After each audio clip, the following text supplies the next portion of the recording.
what are the top three issues really as far as the people of Goa are concerned, and what's the top agenda for the BJP as a whole in Goa? Well, unemployment is one of the issues that's going to play a very active role, and ability to find answers to unemployment. The second is the mining issue, which is definitely there has to be some sort of a resolution that we arrive at. And the third, I would say, is economic activity in Goa from the point of view of industries that are pertinent to Goa. That's going to be issues that need to. And when I mean economics, it's also coupled with ecological sustainability, because a lot of the infra projects have got a lot of negativity because of the claimed environmental destruction that have happened to it. But I'm not averse to infrastructure. My only reason with the BJP and with others in the political sphere and policy makers is that infrastructure needs to be coupled with the right kind of vision that is necessary for a small state like Goa.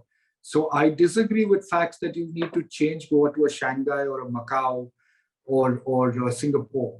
Goa cannot become that, because Goa is not a city. Okay, Goa is a state of village republics. That's how it's always been positioned. So it's a very quaint state that requires very unique socio-economic measures that can cater to it. It cannot replicate a city-based model. That's why when I looked at Velim as a smart village model, I was talking to the people at the center saying that how do we turn this into a smart village without changing the ecological balance of Velim? So Goa has to be looked at differently. You can't turn Goa into a Shanghai, Macau. It certainly cannot become the casino capital of India.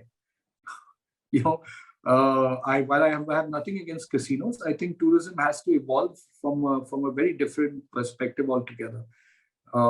And we need to, it's like when I asked Piyush Goyal the question when he was down, he said the tourism is just one aspect, and casino is one aspect of tourism. We have to build the entire economic activity around Goa. We can't just focus on certain pockets. There has to be a complete holistic plan that's necessary.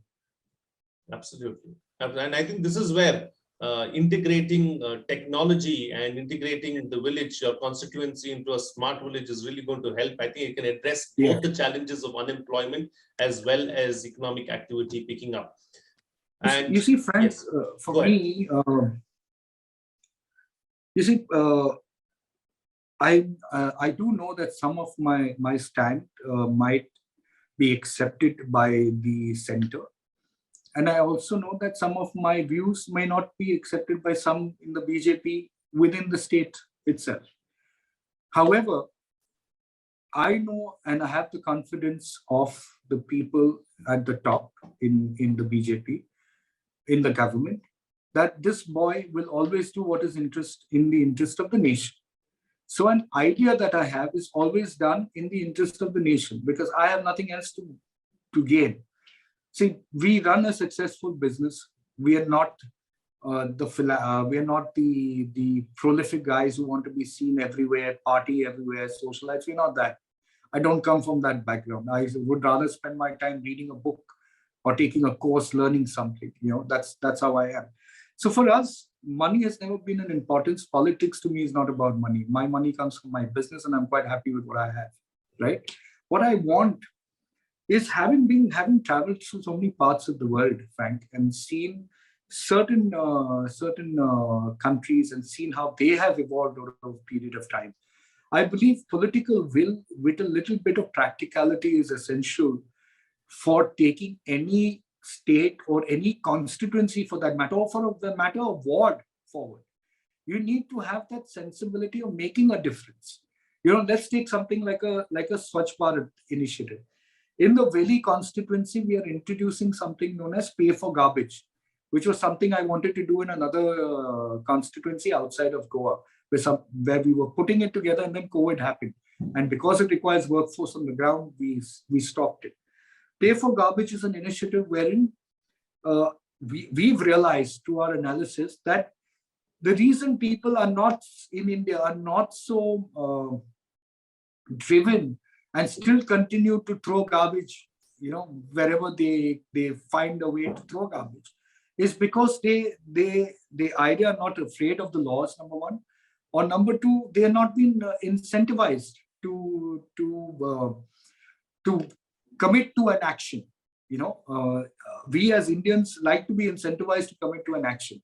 If you're told that you're getting 500 rupees discount in a particular shop, or a store, you would ensure that you will go and buy 4,000 rupees worth of something because you're getting 500 rupees discount, because to you, you've saved 500 bucks.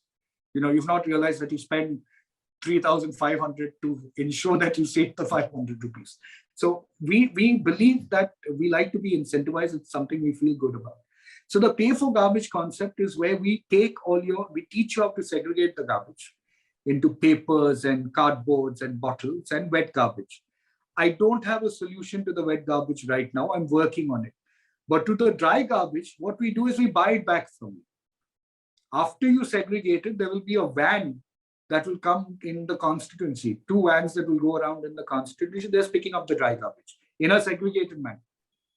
So the bottles will be separate, the newspapers will be separate, the cardboard boxes will be separate. And we pay you for that.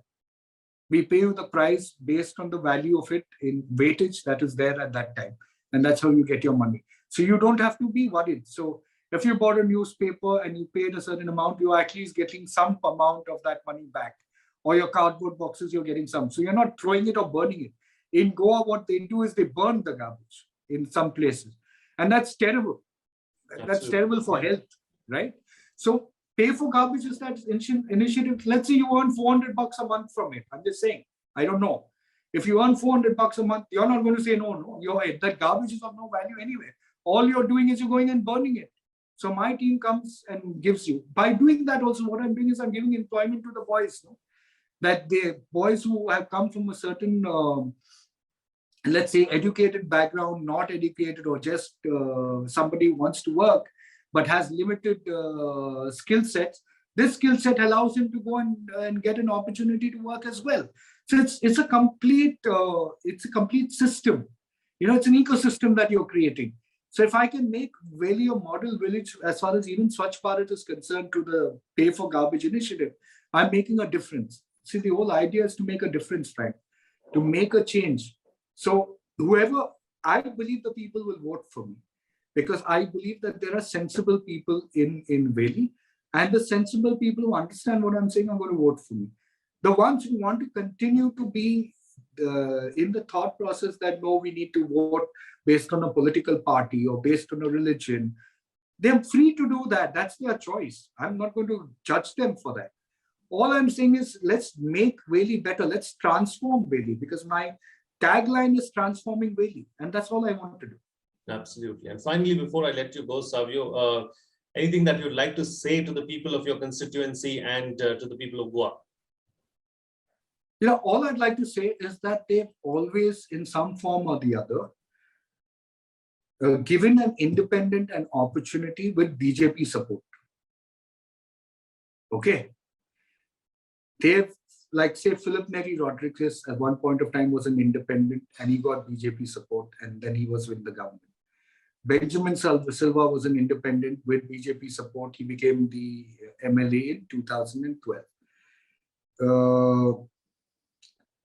If you're willing to support the BJP candidate when they are independents and they have the BJP support, why not give the BJP candidate a chance as a BJP candidate once? The equations don't change, no? But here he is there with you from that constituency, representing the BJP for you. I'm also somebody who the Prime Minister sees as somebody of value, which is why we met and which is why we connect. I'm also somebody that the leaders at different parts of the center and even the state respect. I'm a leader that can get work done for you.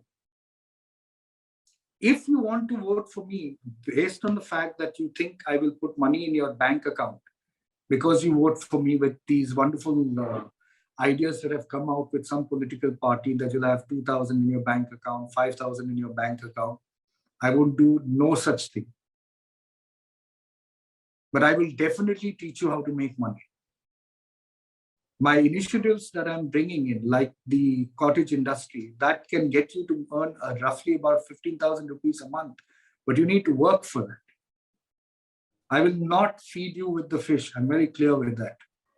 I will teach you to fish, and I'll teach you to become a damn good fisherman and a fisherwoman, if you're willing to trust me. Love the analogy. I hope that it happens, and I hope that we see more of this. Savio, I wish you all the very best, because you are truly working towards building a better nation and working to make a difference. I wish you all the very best, and I hope that you win come February 14th. Thank you so much for being here on Bharata First, and thank you for doing this interaction. Thank you, Frank. You have a good day, my friend. You too. Namaste. Bye.